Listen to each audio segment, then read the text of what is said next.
오늘은 마침 노무현 전 대통령이 서거하신 지 16주년이 되는 날입니다. 전 국민의 사랑을 받으셨고 국민과 소통하면서 권위를 버리고 오로지 사람 사는 세상을 원했던 그분이셨습니다. 반칙과 특권 없는 세상을 원하셨지만 여전히 반칙과 특권은 횡행하고 있습니다. 특히 국민 주권, 헌정 질서를 파괴하는 계엄이라고 하는 이 황당한 내란 사태에 온 국민이 놀라고 있습니다. 헌정 질서를 회복하는 것은 무엇보다도 중요합니다. 국민이 주인으로 존중받고 모든 국가 권력이, 국가 역량이 오로지 국민만을 위해서 쓰여지는 제대로 된 민주공화국, 진짜 대한민국을 반드시 만들어야 합니다. 저 이재명이 반드시 해내겠습니다. 네, 다음은 기호 2번 국민의힘 김문수 후보입니다. 예, 여러분 거리에 프래카드가 많이 붙어 있는데 이제부터 진짜 대한민국 이렇게 붙어 있습니다. 방금 이재명 후보 또 이제부터 진짜라고 하는데 그러면 그전에는 전부 가짜 대한민국이었습니까?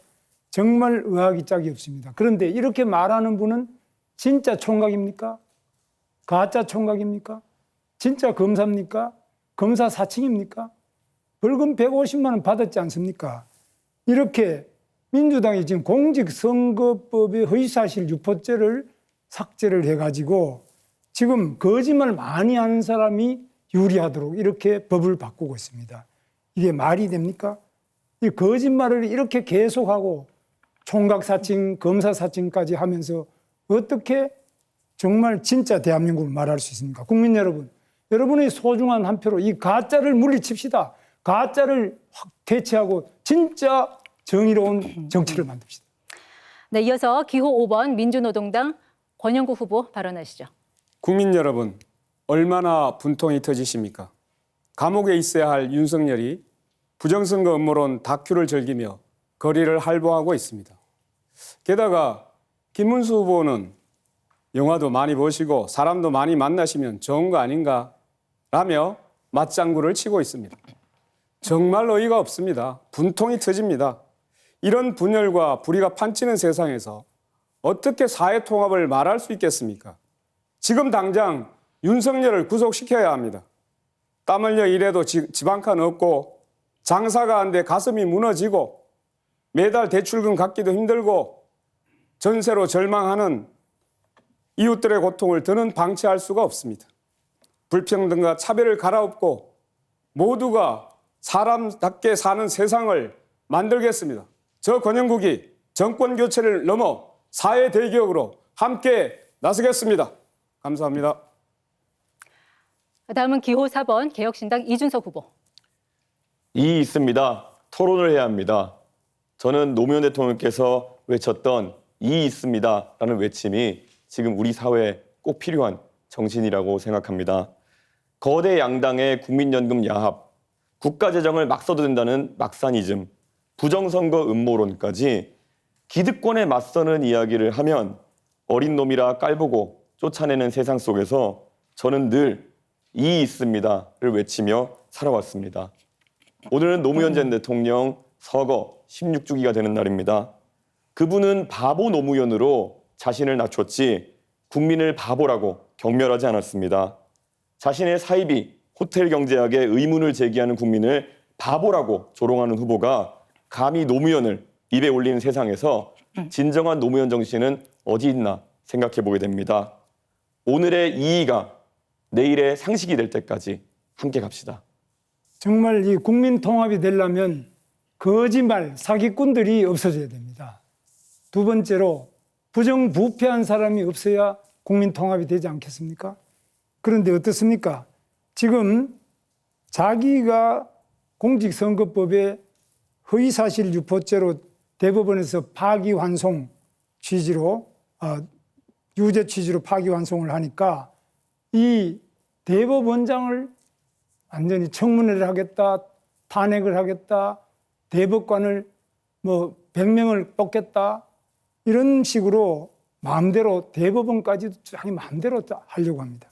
그리고 또 헌법재판소에서 사심까지도 이 대법원 재판을 다시 하도록 이렇게 하려고 하고 있습니다.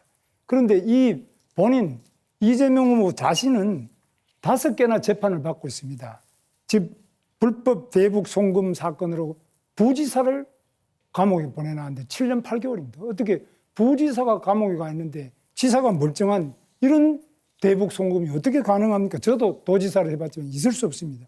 백현동, 대잔동 비리로 얼마나 많은 사람들이 감옥에 가 있고 얼마나 많은 사람이 의문사를 했습니까? 뿐만 아닙니다. 지금 그 측근들이 이렇게 어렵지만 나머지 다른 사람들도 전부 어려움을 처했는데 이 거짓말과 부패를 뿌리 뽑는 것이 가지고 국민 독함의 첫걸음이 안 되겠습니까? 네, 같은 질문에 권영국 후보 답변 듣겠습니다.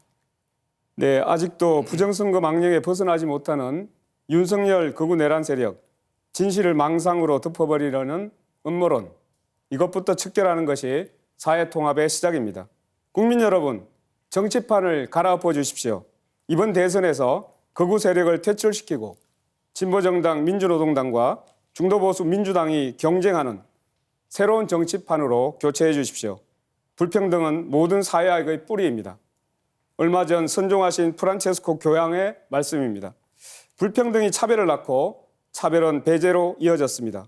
저 권영국은 사회 통합을 위해 3가지를 약속합니다. 첫째, 불안정, 무권리, 저임금 노동자 1,300만 명 권리 보장으로 불평등 해소의 전환점을 만들겠습니다.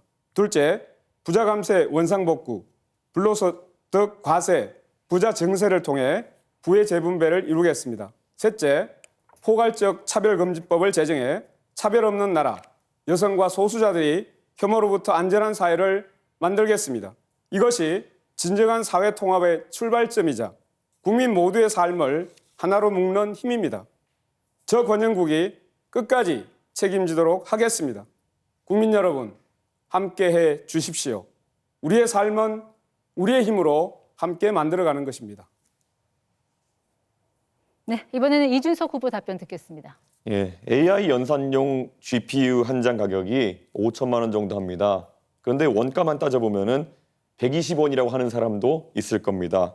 반도체가 모래에 있는 성분에서 나오니까요. 이걸 두고 GPU 원가는 120원이라고 하면 농담이지만 그것을 근거로 대기업이 폭리를 취하니까 이윤을 빼앗아서 국민에게 나눠주자라고 하면 선동이 됩니다. 여기에 원가는 원두값의 줄임말 같은 억지 해석과 문자폭탄이 따라붙으면 정치는 증오의 도구가 되는 겁니다. 우리나라가 극단적 가난에서 벗어난 시기에 태어나 좋은 교육받고 자라난 사람들이 대학에 가서 구시대적 계급론에 빠지더니 사회에 나가서도 세상을 흑백으로 갈라치고 특정 세대와 계층을 갈라치고 거기에 순응하지 않는 사람들은 적폐라고 몰아붙이면서 우리 사회의 갈등 구조를 증폭시켜 놓았습니다. 더 나아가 이에 이의를 제기하는 젊은 세대에게 너희는 어리다, 혐오를 조장한다, 덮어씌우기까지 합니다.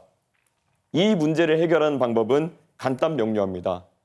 이제는 낡은 세대가 정치 일선에서 깔끔하게 물러나고 열린 세계에서 나고 자란 세대가 전면에 나설 때입니다. 정치 교체가 시대 교체의 출발점입니다. 저 이준석이 해내겠습니다. 네, 다음 순서는 이재명 후보입니다. 네, 사회 갈등의 근본 원인은 양극화, 엄청난 격차에 있습니다. 또 저성장이 큰 원인을 차지합니다. 기회가 적다 보니까 사회 구성원 간의 갈등이 격화됩니다.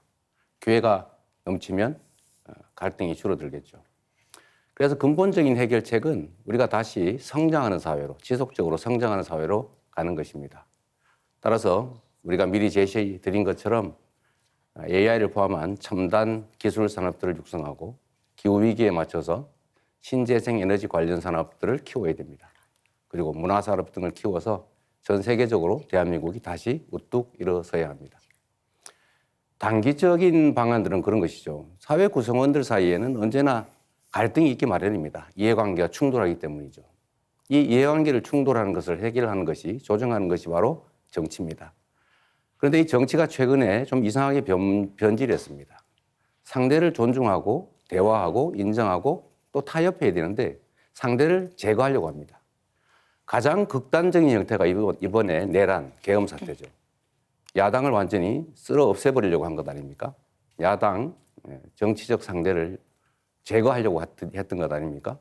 이런 방식으로는 사회 갈등이 해소되는 게 아니라 적대와 혐오, 증오가 커지죠. 이번 내란 사태를 극복하는 것, 엄격하게 심판하는 것, 이게 가장 중요한 방안이라고 생각됩니다.